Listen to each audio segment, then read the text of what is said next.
أملكون وداسين ذا العالم نعوي خنو كمون ولادة أملاك نقدسة دينجل مارا مادينا تيوان مساقعتنا كبرن مسكنان وداسين يبزحيا كمون نخلهم قدسان كيكم معارقهم እግዚአብሔር አምላኽና ብዛሃቦም ቃል ኪዳን ብዛሃቦም በረኸት ክብርን ምስጋናን ዘለዓለም ንዖም ይኹን አሜን።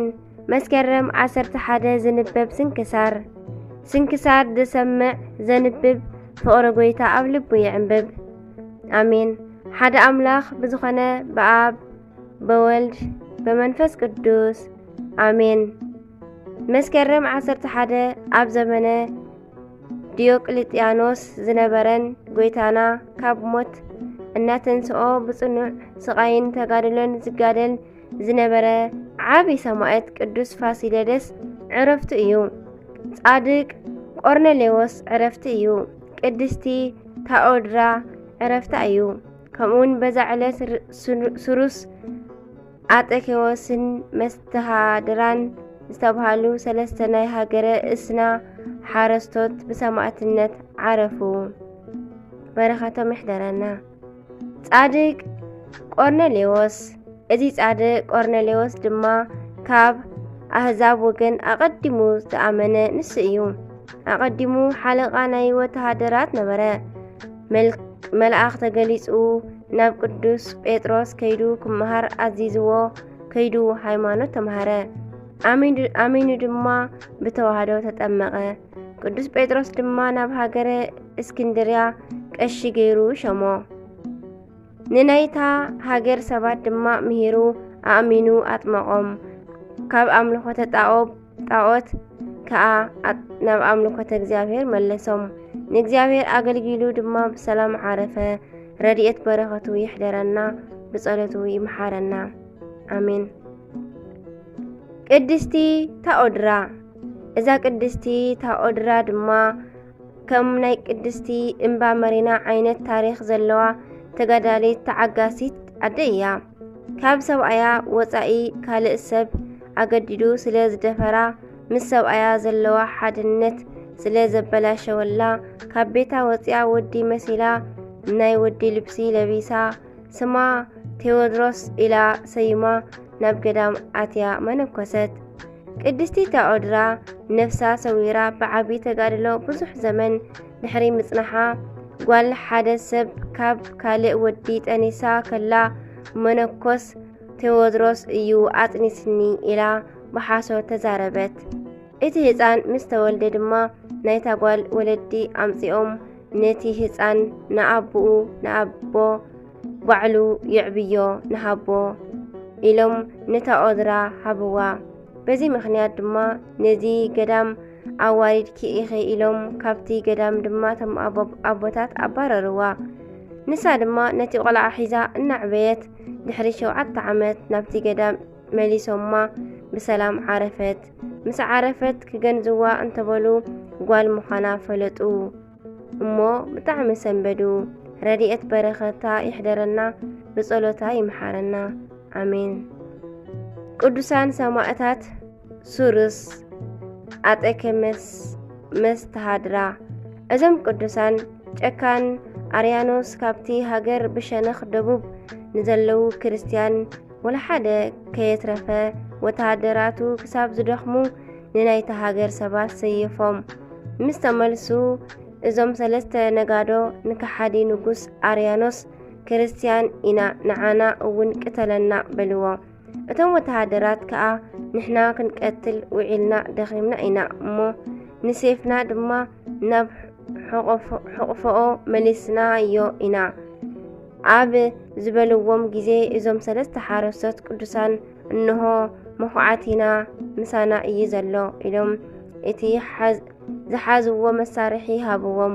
ብናቶም መኹዓቲ ድማ ክሳዶም ኣብ ልዕሊ እምኒ ገይሮም ቆረጽዎም። ሰማዕትነቶም ድማ ፈጸሙ። ናይዞም ሰማዕታት ረድኤት በረኸቶም ይሕደረና፣ ብጸሎቶም ድማ ይምሓረና። አሜን። ቅዱስ ፋሲለደስ ሰማዕት ኣብ ናይ ቤተ ክርስቲያን ታሪኽ ድሕሪ ቅዱስ ጊዮርጊስ ቀጺሎም ሓለቕነት ካብ ዝተውሃቦም ሰማዕታት ሓደ ዝኾነ ቅዱስ ፋሲለደስ እዩ። ከምኡውን ንናይ ዘመነ ሰማዕታት መራሕን መሃርን ንሱ እዩ። እስከ ብውሕዱ ነቲ ታሪኽ ካብ ስሩ ንመልከቶ። ኣብ 300 ክፍለ ዘመን ናይ ሮም መንግስቲ ንዓለም እንተመሓደረ ኣብ ክልተ ከተማታት ብባዕላ ብሮምን በአንጾኪያ ነበረ። ናይቲ ወቕቲ ንጉስ ኑማርያኖስ ክኸውን ከሎ ናይቲ ቤተ መንግስቲ ልዑላንን ናይቲ ውግእ ሓለቓታት ድማ ቅዱሳን ፋሲለደስ፣ ገላውዲዮስ፣ ቪክቶር፣ መቃርስ፣ አባዲር፣ ቴዎድሮስ፣ ሰለስቲኦም እውን አውሳቢዮስ፣ ዮስጦስ፣ አቦሊ ካልኦትን ነበሩ።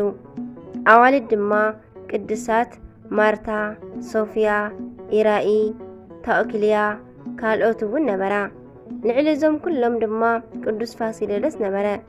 እቲ ወቕቲ ካብ ፋርስ ናብ ቁዝና ካብ በርበር ውግእ ዝበዝሓሉ ጊዜ ስለ ዝነበረ ብኣጋጣሚ ንጉስ ኑማርያኖስ ኣብ ማእከል ሰልፊ ተሃሪሙ ወደቐሞ ሞተ። ናይ ሮም መንግስቲ ድማ ባዶ ኾነት። ዙፋኑ መሓዝ ንቅዱስ ፋሲለደስ ኮነ። ንኻልኦት ቅዱሳን ቀሊል ነበረ፣ ግን ንሳቶም ስቕ ኢሎም ጸላእቲ ንምውጋእ ወፁ። ኣብቲ ዘመን ድማ ኣብ ግብፂ ሓደ ሓላዊ ኣጣል ዝነበረ ኣብ ቁልዕነቱ ሰይጣን ዘዘራርቦ ሓደ ኣግሪጳዳ ዝብልዎ ጉልበተኛ ሰብ ነበረ። ንጉስ ካብ ዝወለደን ደቁ ክልቲአን ኣዋልድ ክፉኣት ስለ ዝነበራ እታ ንእሽቶይ ኣግሪጳዳ ወለሓደ ኣብ ዘይብሉ ኣንጊሳ ጸንሓቶም። ስሙ ድማ ዲዮቅልጥያኖስ በለቶ። ኣብ ናይ ቤተ ክርስቲያን ታሪኽ ድማ ድሕሪ ሰይጣን ቀጺሉ ከምዚ ናይዚ ክፉእ ስም የለን። ንናይ ዓለም ቤተ ክርስቲያን ዝጨፍጨፈ ሰብ እዩ። እታ ዓባይ ድማ ነታ ንእሽተይ ርእያ መክስሚያኖስ ዝበሃል ኣራዊት ተመርዕያ ኣንገሰቶ። ኣብ ዓለም ድማ ኣብዞም ኢድ ጨካናት ሰባት ወደቐት። ሰራዊቱ ኩሎም ድማ ብሚልየን ይቁጸሩ ነበሩ። ነቲ ዝተገብረ ምስ ረኣዩ ተበሳጨው። ነዚ ዝተመልከተ ቅዱስ ፋሲለደስ ግን ንልዑላንን ሓለቓታትን ኣኪቡ እዛ ዓለም ምስ ክብራ ጠፋኢት እያ፣ ስለዚ እቲ ዝሓሸ ንናይ ክርስቶስ መንግስቲ ንምረጽ በሎም። ኩሎም ድማ ከም መኻሪ ሓደ ልቢ ደስ ኢልዎም ንምድራዊ ክብሮም ክገድፉ ወሰኑ። ቀጺሎም ድማ ኣብ ሓንቲ ቤት ተኣኪቦም ክጾሙ ክጽልዩ ጀመሩ። ናብ ደገ ዝወፁ ንምምጽዋት ጥራይ ነበሩ። እቲ ከሓዲ ነዚ ምስ ረኣየ ናይ ልቢ ተሰምዖ። ካብ ቀደም ንዝሓሰቦ ንክርስቲያን ናይ ምጥፋእ ሓሳቡ ንኽፍጽም ምኽንያት ረኸበ። ኣባ አጋኒዮስ ዝበሃል መነኮስ ምኽንያት ኣብያተ ክርስቲያን ይተዓጸዋ፣ ኣብያተ ጣዖታት ይረሓዋ፣ ቤተ ክርስቲያናት ይተዓጸዋ፣ ቤተ ጣዖታት ይከፈታ በለ። ኣጵሎን ኣርዳሚስ ዝበሃሉ ጣዖታት ድማ ኣቆመ። በዚ ኣዋጅ ምኽንያት ድማ ናይ ክርስቲያን ሰቆቃ ጀመረ። ምድሪ ብደም ተሓጽበት፣ ቅዱሳን ቀባሪ ሰኣኑ፣ ፍርቆም ተቐትሉ፣ ፍርቆም ተቓጸሉ፣ ፍርቆም ተኣስሩ፣ ፍርቆም ድማ ተሰደዱ።